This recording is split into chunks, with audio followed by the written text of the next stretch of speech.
18 வருஷமாக ஹமாஸ்க்கு எதிராக பேசுறவங்கள இவங்க தலையை வெட்டி கொள்றாங்க. இன்னைக்கும் அவங்க சொந்த மக்களை ஹமாஸ்க்கு எதிராக நீங்க எனக்கு ஒரு விஷயம் பேசுனீங்கன்னா நீங்க காலி. அந்த மக்களுடைய சமாதானமும் நிம்மதியும் விரும்பினது யூதர்களை கொள்வதுதான் மிகச் சிறந்ததான ஒரு அல்லாஹ்வுக்கு செய்கிற தொண்டுன்னு எழுதி வச்சிருக்கிறான். ஸோ இதெல்லாம் தெரிஞ்சுதான் அவனை தேர்ந்தெடுக்கிறாங்க. எப்படி மக்களுக்கு தெரியும், இதெல்லாம் மக்களுக்கு சொல்லித்தான் வெளிப்படையாக அறிவியன்ஸ் பண்ணி தான் செய்யறாங்க, அவங்களோட கொள்கைகள் சொல்றாங்க. அப்படிங்கும் போது அந்த மக்களுடைய மனநிலை எப்படி இருக்குது?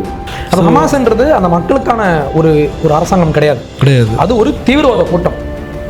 அவன் அதான் பண்ணுவான். மின்சாரம், தண்ணீர், உணவு இது எல்லாம் யூதர்களிடம் தான் வந்துச்சு. அவங்க தான் ப்ரொவைட் பண்ணுறாங்க. இவங்களுக்கு எந்த உழைப்பும் கிடையாது, எந்த விதமான ஒரு ஒரு அப்டேட்டான ஞானமும் கிடையாது. மதவெறியை மட்டுமே மூலதனமாக கொண்டு தனக்கு உதவி செய்த, தனக்கு ஒத்தாசை செய்ததான மக்களுக்கு எதிராக உழைக்காமல் வாழுகிற ஒரு சமுதாயம் ஒரு நாளிலே பிச்சை எடுக்கும் என்பதற்கு இதுதான் உதாரணம். லைவா பார்க்குறோம். இவங்க எப்படி ஸ்டோரி இவங்க எடுத்துகிட்டு போவாங்கன்னா, அங்கே பாலஸ்தீன மக்கள் வாழ்ந்த மாதிரி இவங்க அவங்கள பிடிக்க தூக்கி போட்ட மாதிரி இவங்க அப்படி பேசுவாங்க. சுத்த போய் 2007 இன்னைக்கு வரைக்கும் அந்த மக்கள் நாசமாக போகிறதுக்கு ஒரே காரணம் அவங்க தான் ஓட்டு போட்டு சூஸ் பண்ணாங்க. அவங்க தீவிரவாதிகளை மாறிட்டாங்க.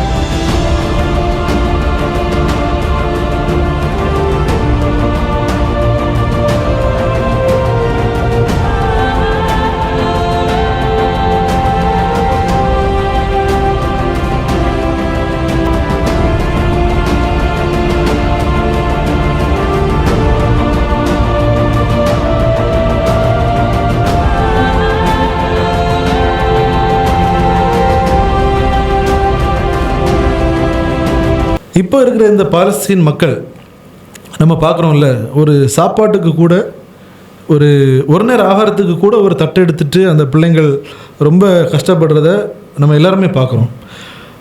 அது மட்டும் இல்லாமல் பல விஷயங்கள் அங்கே நடக்குது. ஸோ நம்ம பார்க்குறோம் அங்கே ரொம்ப கஷ்டப்படுறாங்க, ஆகாரம் இல்லை, உணவு இல்லை. ஸோ இந்த அவல நிலைக்கான காரணம் யார்?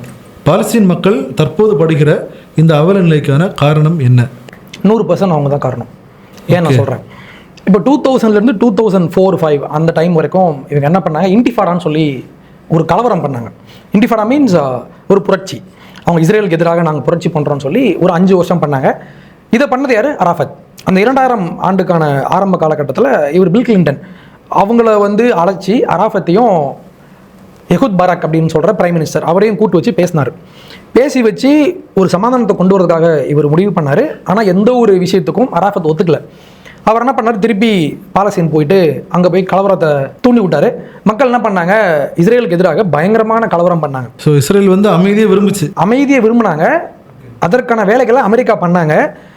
அவங்களுடைய எல்லா டிமாண்ட்ஸையும் எஹூத் பாராக் ஏற்றுக்கிட்டாரு. ஆனால் இவங்க ஒத்துக்கல, அராஃபத் ஒத்துக்காமல் இவர் என்ன பண்ணார், அங்கே போயிட்டு கலவரத்தை தூண்டி விட்டார். 5 வருஷம் பிரச்சனை பண்ணாங்க. அதுக்கப்புறம் இவர் ஏரியல் ஷரன் அவர் வந்தார். அவர் என்ன பண்ணார், இப்போ உனக்கு என்ன பிரச்சனை, நான் அங்கேருந்து வெளியே வரணும் தானே அப்படின்னு சொல்லி காசாவில் எத்தனையோ ஆண்டுகள் 70-80 வருஷத்துக்கு மேலாக அங்கே இருந்த ஜூயிஷ் செட்டில்மெண்ட்ஸ் அவங்க வீடுகளெல்லாம் இடித்தாங்க. நீங்கள் இன்றைக்கும் பார்க்கலாம், அந்த வீடியோஸ்லாம் பார்க்கலாம். கிரேன் வச்சு அவங்க வீடெல்லாம் இடித்து அந்த மக்களை கட்டாயப்படுத்தி அங்கேருந்து தூக்கிட்டு வந்தாங்க. அதையும் தாண்டி அந்த இடத்துல புதைக்கப்பட்ட யூத பிணங்கள், அவங்களுடைய கிரேவ்ஸ், அந்த கிரேவ்ஸ் எல்லாம் தோண்டி அந்த எலும்புகளெல்லாம் தோண்டி எடுத்துகிட்டு போனாங்க. எதுக்குன்னா, காசாவை நாங்கள் முழுசாக உங்ககிட்ட கொடுத்துட்றோம், நீங்கள் வச்சுக்கோங்க, எங்களுக்கு அமைதி வேணும். 5 வருஷம் ஒரே கலவரம், நாங்கள் பிரச்சனையை முடிக்கிறோம்னு சொல்லி இஸ்ரேல் அவங்களுடைய பிரைம் மினிஸ்டர் டாப் லெவலில் இருந்து அவங்களுக்கு பண்ணாங்க. எத்தனையோ ஆயிரம் மக்கள் அங்கேருந்து வெளியேற்றப்பட்டாங்க, அங்கே பூர்வக்குடியில் வாழ்ந்த மக்கள். இது 2005. அடுத்த வருஷம் அங்கே எலெக்ஷன் நடந்துச்சு.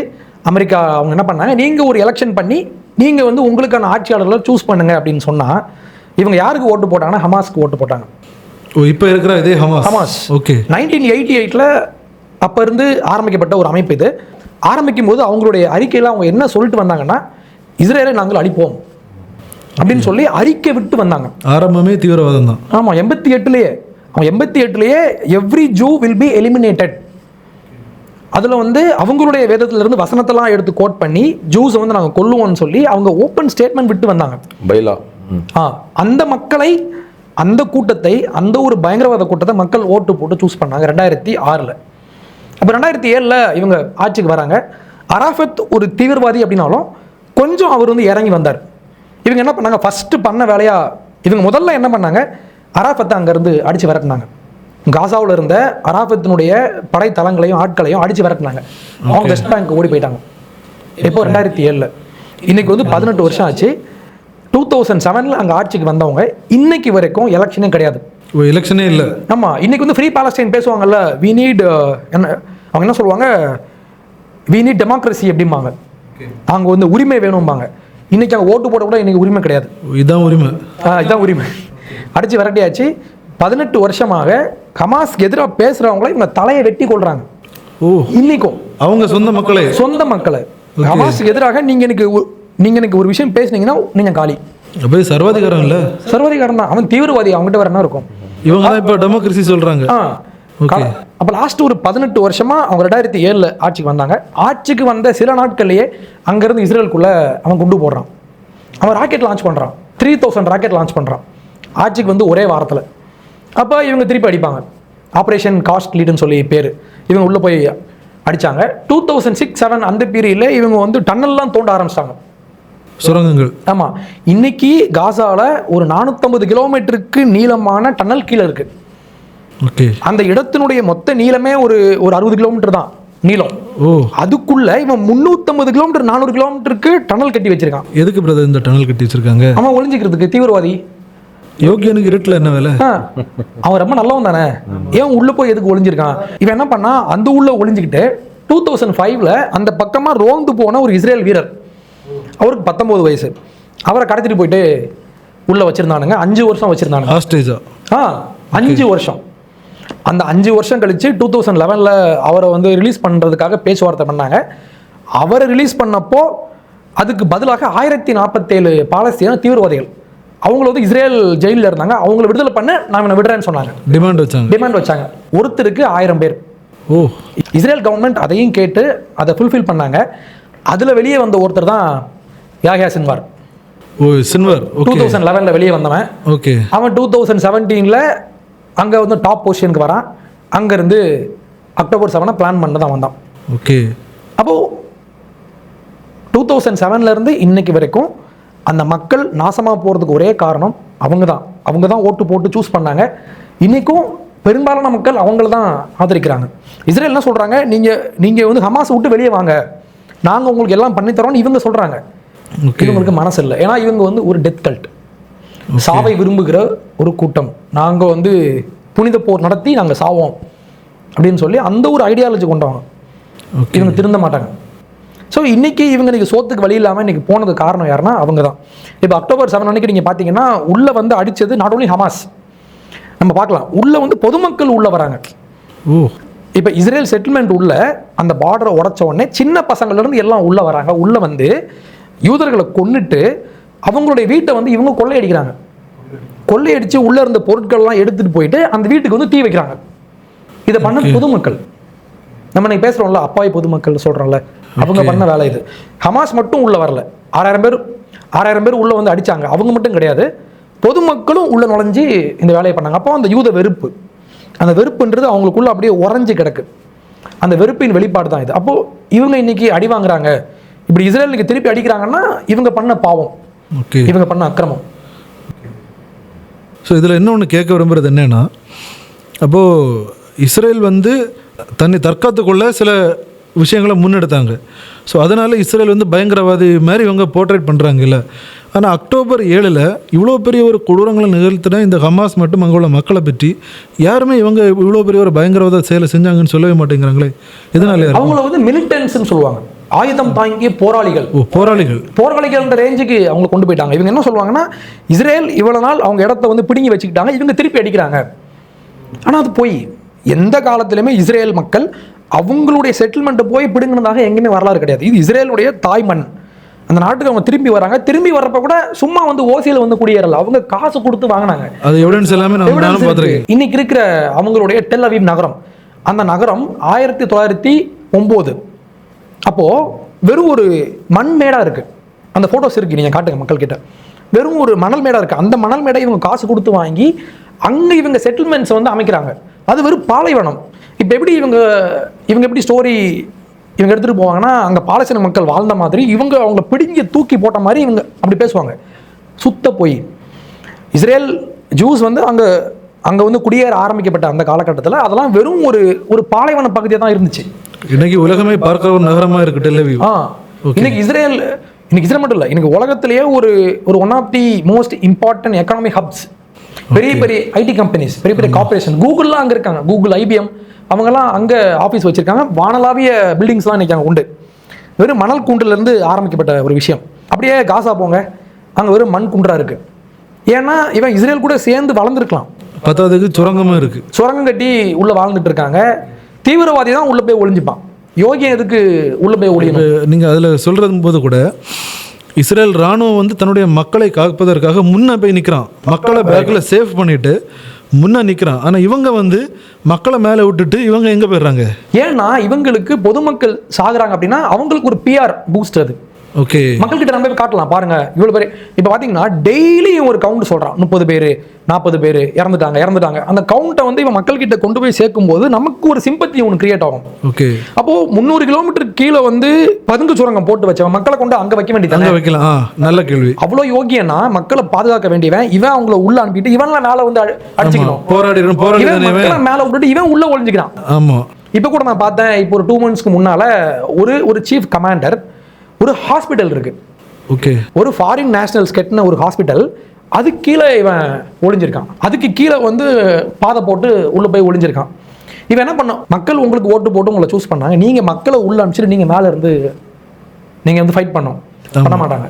இது வந்து வேணும்னே மக்களையே பலி கொடுத்து நடக்கிற ஒரு விஷயம். மனித கேடயமா அவங்களுடைய ஆட்களையே அவங்க பயன்படுத்துறாங்க. ஓகே ஓகே, மக்கள் இறக்க அவங்களுக்கு தான் ஒரு PR-ஆ அவங்க பாக்குறாங்க. ஓகே, PR-க்காக மக்களை சாவடிக்கிறாங்க.